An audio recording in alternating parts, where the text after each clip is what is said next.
아까 연구실에서 보니까 학부생부터 해서 대학원생까지 막 상당히 많던데 네. 여러 대회 나가서 이렇게 수상했던 예. 그 상장들이 보이는데 네. 소개 좀 네, 부탁드리겠습니다. 알겠습니다. 일단은 제가 국가에서 받는 돈을 사용하는 연구 과제를 하기도 하지만 학생들이 경연대회에 나가는 걸 좋아하더라고요. 네. 모티베이션이 생기고 그렇죠. 또 대회는 경쟁도 있지만 주어진 임무가 명확하거든요. 그래서 임무를 딱 수행해서 아 그냥 어떤 롤을 주는 네, 거예요? 롤을 주고 그래서 제가 나간 거 대회가 한 3가지 간단히 소개시켜드리면 네. 첫 번째는 이제 배송 드론이었습니다. 아, 피자 박스를 실제로 달아서 그냥 얼핏 생각에는 네. 배송들은 뭐 이미 다 하고 있는데 그게 또 특별한 거. 장애물을 실제 만들어서 장애물을 획기하고 베란다라는 것을 이제 가건물을 하나 만들어서 아까 말씀하신 창문 그런 진짜로? 그런 느낌으로 어. 네, 미션을 줘서 어. 네 그래서 거기다가 딱 떨어뜨려가지고 베란다에 정확하게 예예예예 배송하는. 배송하는 거가 아 실제 그런 데가 있었습니다. 한 2년 3년 됐습니다. 아, 예. 그 대회를 이제 학생들이 네, 그 대회에 나와서 2등했습니다. 전국에 2등했습니다. 정 예. 네. 그리고 두 번째는 이제 실종자 탐색이었거든요. 네, 수색. 네. 그건 진짜 되게 중요하게. 네, 경찰청이나 뭐 등도 많이 중요한데요. 네. 실제로 이제 네. 천에다가 이제 마네킹을 숨겨놓고 드론이 이제 보물찾기 하듯이 탐색을. 마네킹이? 예, 쉽지가 않겠네. 예. 사람이랑은 뭐 탐지를 한다던가 뭐 그럴 텐데. 네. 드론이 이제 이 탐색 영역은 주어져 있고요. 네. 거기서 이제 그 골든 타임 때문에 시간도 딱 정해져 있습니다. 그래서 그 시간 안에 마네킹을 많이 찾아야 되고, 네, 그리고 또 어디 있는지도 찾아야 됩니다. 그러니까 결국은 정확하게 마네킹의 절대 위치 좌표를 찾아내야 그 좌표를 이제 경찰한테 보내주면 경찰이 출동하는 그런 네. 시나리오거든요. 네. 네, 그래서 저희가 이제 영상 기반으로 마네킹을 찾아내고, 그다음에 수학적으로 계산을 해가지고. 네, 절대 좌표를 이제 추정해가지고 위치를 이제 경찰청에다가 주면 출동하는 그런 시나리오였고요. 거기서는 몇 등? 거기 1등 있습니다. 거기 1등 하셨고 대상 받으셨고. 예.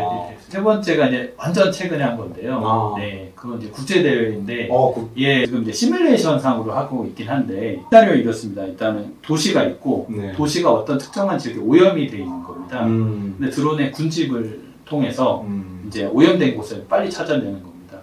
네, 마찬가지 카메라가 필요하고 오염됐다는 건 네. 어떤 뭐 공기? 실제 오염되기는 구현을 못했고요. 네. 비주얼 마커 같은 걸 숨겨놨습니다. 아, 네, 숨겨놔서 그걸 찾아내는 게 이제 그걸 오염된 걸 찾았다고 가정을 하는 시나리오고, 그 다음에 이제 군집이니까 드론과 드론 사이에 통신 거리가 있습니다. 통신 거리는 벗어나지 않아야 되고, 이 라인 오브 사이트라고 예를 들어 드론과 드론 사이에 건물이 있으면 이 드론과 드론 사이가 이제 통신이 안 되고, 그 다음에 이 영상도 서로 볼 수가 없기 때문에 그런 걸 유지하는 그런 제약 조건 하에 약간 뱀처럼 만들어가지고 네. 드론 5대, 6대 뱀처럼 만들어서 이게 막 건물을 왔다 갔다 하면서 찾아내는. 정찰병들에게 막. 예. 근데 그 대형도 유지해야 되고, 그 다음에 거리도 유지해야 되고, 뭐 그런 제약 조건이 있고, 그 다음에 또 찾아서 그 정보를 또 다시 이제 그 기지국에 보내주고, 뭐 그런 시나리오였고요. 그게 지금 최근에 이제 저희 방학 때 준비를 해가지고 학생들이 예선이라고 해야 되나? 뭐 그걸 이제 5등 안에 들어가지고, 이제 본선을 이제 곧 합니다, 이제. 미국 가서 네, 이제, 미국 가서. 이렇게 저희 동국대학교가 이렇게 네. 드론 대회에서 상당히 성과가 있는지는 미처 몰랐는데 예, 열심히 하고 있습니다. 상당히 예. 미래가 아주 기대가 되는 네.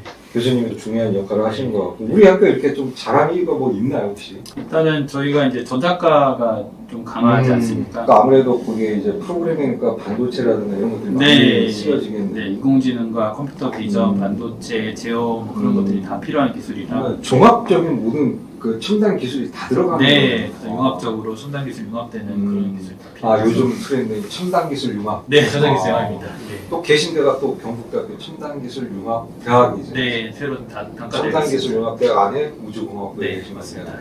진짜 연구하시는 분야가 첨단 기술이 다 융합된 네, 분야예요. 예, 맞습니다. 그런 이제 학교에 갖고 있는 인프라, 인력풀, 네. 노하우 이런 것들이 네. 이제 어떻게 보면 우리가 드론 대회에서 이렇게 좋은 성과를 냈을 네. 자산이다 이렇게 네. 보시죠. 그러니까 제가 받은 이제 대학원생들이 뭐 하나의 학과에서 이제 진학한 학생이 아니라 뭐 기획과 출신, 전자과 출신, 뭐 컴퓨터공학 출신들이 다양하게 있어가지고 로봇공학 출신도 있고요. 네, 그래서 그 학생들이 같이 이제 시너지를 내고 있습니다.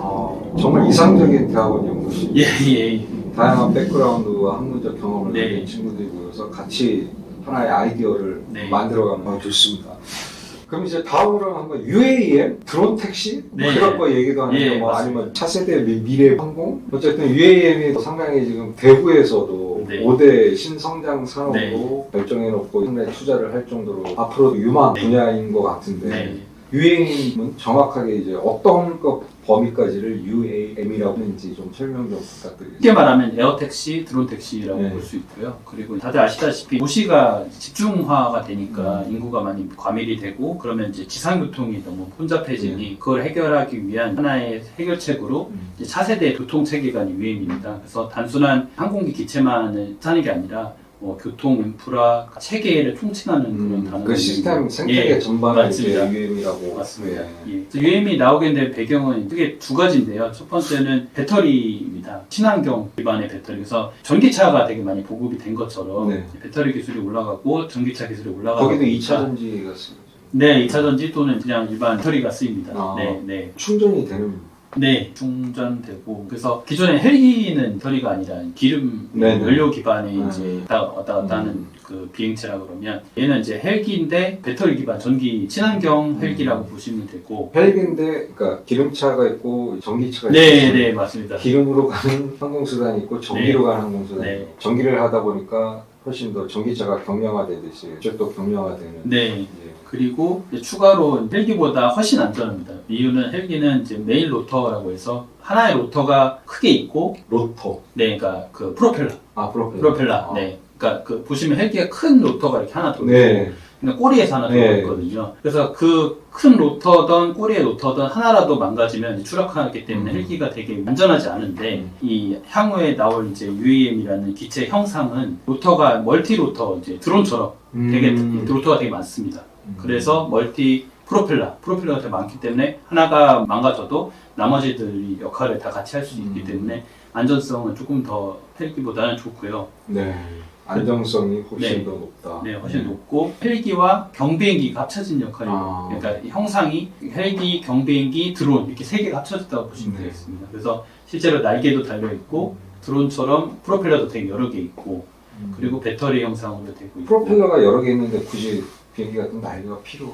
일단은 그 프로펠러만 갖고는 장거리 비행이 안 됩니다. 비행 동력학상 양력 때문에 날개가 있어야 날개에 따라서 장기 비행을 할 수 있습니다. 같은 에너지로 오래 그 다음에 멀리 일정 고도의 바람, 공기 양력을 받으면은 네. 에너지를 안 써도 가는 거 아니에요? 네, 뭐 글라이딩도 되고요. 네. 그다음에 이제 또 다른 장점은 친환경이기도 하지만 요 기술 자체가 소음이 매우 적습니다. 그래서 헬기 같은 경우는 워낙 그 연료 같은 걸 하다 보니까 엄청 소음이 컸었거든요. 그렇죠. 네. 근데 지금은 헬기의 소음이 한 4분의 1 정도밖에 안 된다고 하더라고요. 그래서 이 기체가 이제 만약에 보급이 되면 실제 도심에서도 쓸 수 있을 정도의 소음이 될 거라서 네. 소음이 적다 보니까 상용화되기는 좋은 형상이 되겠습니다.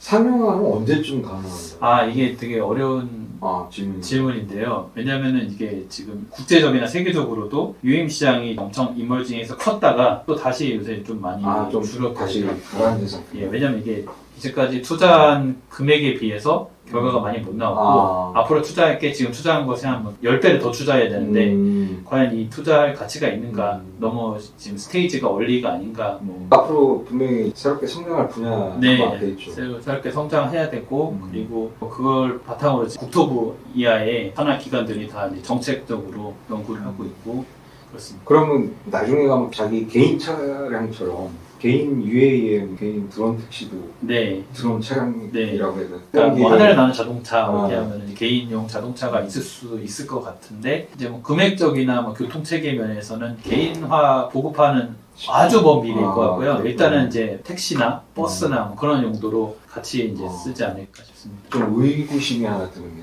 경량화되고 그러면 사람을 많이 못 태우지 않을까? 그래서 이제 보통 2인승, 4인승 네, 이렇게 됩니다. 그래서 처음 목적은 공공 목적이 있습니다.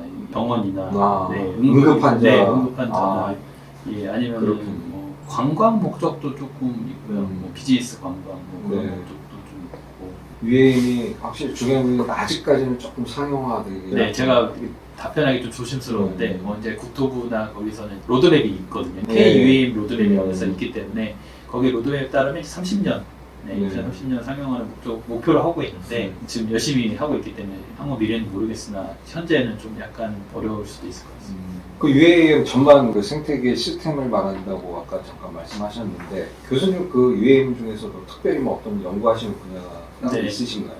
일단은 세계적으로 UAM의 기체가 이거다 하는 게 딱 없거든요. 네. 서로 다 뭐 스타트업들이 우후죽순으로 개발하고 있고, 그 다음에 국제적으로 이 항공법이 기준이 되게 높습니다. 왜냐하면 사람이 타야 되는데 자동차는 사고가 나면 사람이 다칠 수 있으나 항공기는 사고 나면 사람이 죽습니다. 그래서 항공법이 되게 기준이 높아서 예를 들어서 이 기체가 한 10억 번 비행해야 한 번 사고가 나는 정도를 그걸 만족해야 이제 기체가 이제 이 인증을 받거든요.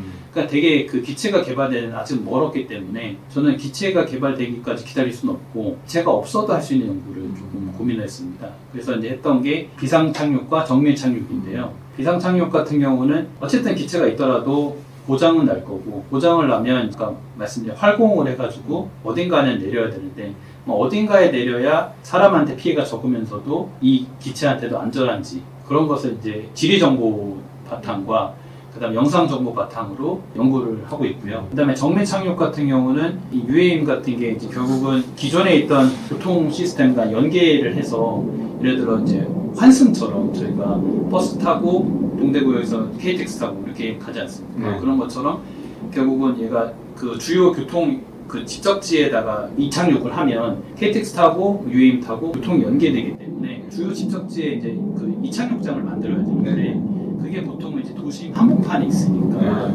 이게 조금이라도 잘못 이착륙을 해버리면 또 건물에 피해가 가고 사람 피해가 큰 사고가 나지 않습니까? 그래서 이게 정밀 착륙 기술이 필요합니다. 그래서 그거를 연구하고 있습니다. 앞으로 한 3, 40년 뒤면 하늘에 이제 드론 택시가 날아다니는 걸 볼 수 있는 시기가 올 수도 있지 않을까 예, 싶기도 저는 한데 그 연구하는 사람으로서 희망하고 있습니다. 최근에는 뭐 어떤 분야에 연구하신다거나 관심 있는 분야가 뭐 혹시 사실 그 두 개가 이제 메인이고요. 네. 그다음에 이제 아까 말씀드린 이제 컴퓨터 비전 기술을 활용한 이 영상 처리라든지 아니면 뭐 공간 매핑이라든지 그러니까 지도 만드는 지도 작성 뭐 그런 거를 이제 관심을 갖고 있습니다. 그래서 실제로 이제 드론 띄워가지고 그 경북대 캠퍼스 3차원 지도도 만들어봤거든요. 그래요? 예, 그래서 그것도 갖고 있는데요. 그 UAM도 결국 무인으로 가나요, 나중에? 네, 그것도 로드맵에 따르면 유인 조종했다가 완교 조종했다가 무인 조종으로 이렇게 스테이지가 있습니다. 향후 또 연구하고 싶으신 게 뭐 되게 재밌는 분야라 네. 독특한 뭐 어떤 기발한 뭔가 이런 것도 고민하고 계시지 않을까 싶은데. 뭐 아무래도 이제 미국이 가장 뭐 이쪽 분야에 제일 앞선 기술력을 네. 보유하고 있으니까 미국에서 했던 것 중에 하나가 이제 뭐 많이 뉴스화돼서 아시겠지만 화성에서 드론 띄웠거든요. 우리가 이제 화성에 이제 로봇을 보내서 로버라고 하는데 우주 로버를 보내서 탐사하고 그다음에 자원 캐고라고 했는데 화성에 드론을 띄웠습니다. 물론 그 드론이 지금은 이제 통신이 두절돼서 미션을 끝냈고 그 다음을 하고 있는데 그런 것처럼 저희는 우주공학부고 지구에서 원격제어를 한 건가요? 그렇죠. 예, 원격제어도 하고 자율도 하고 데이터도 받고 이렇게 했습니다. 그래서 이제 로버와 드론이 같이 해가서 드론을 이제 멀리 볼 수 있고 빨리 가니까 모르는 곳을 탐험할 때 드론이 미리 가서 사진과 영상을 찍어서 로버한테 보내주면 이게 이제 로버는 길을 미리 아는 거죠. 지도를 미리 갖고 있는 겁니다. 그래서 둘이 이제 이렇게 하는 미션을 했거든요. 그래서 당연히 우리나라도 이제 달 탐사, 화성 탐사가 우주 정책에 있는 계획에 돼 있는데 거기 안에 이제 달이나 화성에 또는 다른 행성에 드론을 띄우는 것을 저는 희망사항과 큰 꿈으로 생각하고 있습니다. 그러니까 벌써 이제 화성에서 미국은 나사에서 드론을 띄웠고 앞으로 우주 개발하는 데서 드론의 역할이 더 중요해지긴. 아무래도 말씀하신 것처럼 인간이 직접 가서 뭔가 탐사한다는 게 쉽지가 않은 상황이니까. 맞습니다.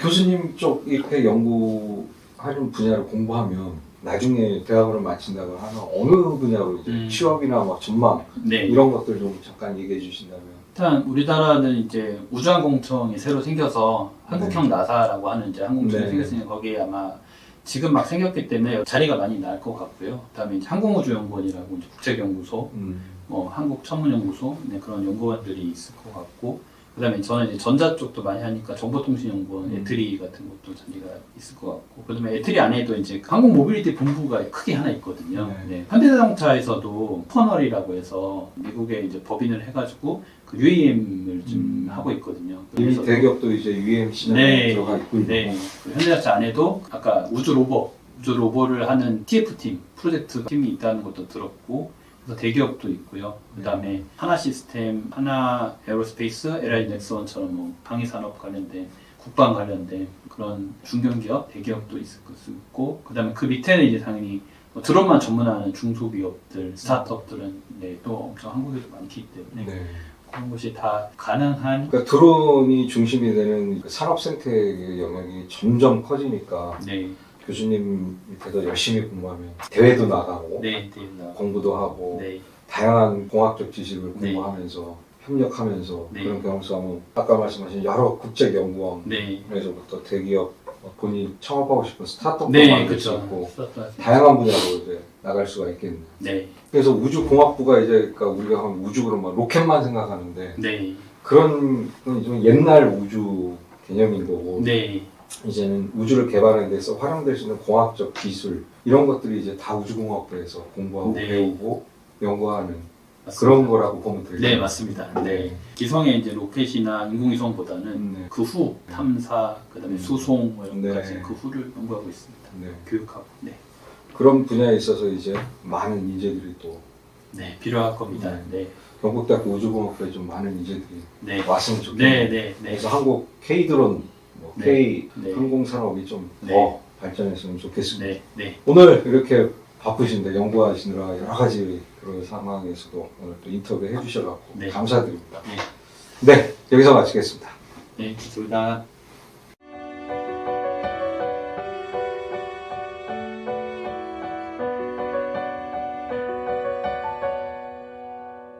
It's my